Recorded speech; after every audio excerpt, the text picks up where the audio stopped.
everyone. I just wanted to give you some more information about your upcoming assignments. So I made this little presentation about activism games to give you some more ideas about what I'm expecting and to give you some more examples. So video games are not just about lots of shooting games or puzzle games. Many of them can deal with really complex and deep topics. An example of this is That Dragon Cancer. I don't know if anyone's familiar with this one. This is about a very young child who was diagnosed with cancer, and their family actually made the game to kind of talk about the grieving process. The Last of Us has been very famous. People have mixed feelings about the second one, but a lot of complex decision making and relationships. And Night in the Woods really focuses on mental health, especially in terms of what mental illness can look like. So all these games, even though they have game plot by themselves, do tackle some really complex issues. So part of this is also dealing with activism and major concerns. Papers, Please is a really popular one recently. It deals with immigration and how immigration works, who gets denied and who gets to move forward.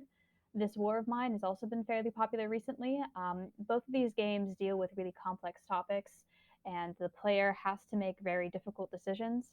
And part of these games make you think about why you're making the decisions. There has to be some kind of rationale behind it.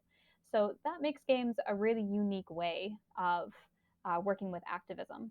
So for your assignment, you're going to be playing with Resist Jam. This was back in 2017.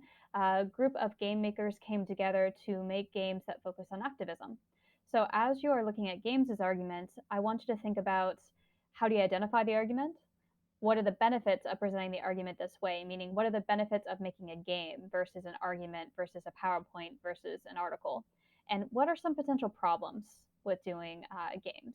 So what are benefits? What are issues? And can you even determine what they're talking about?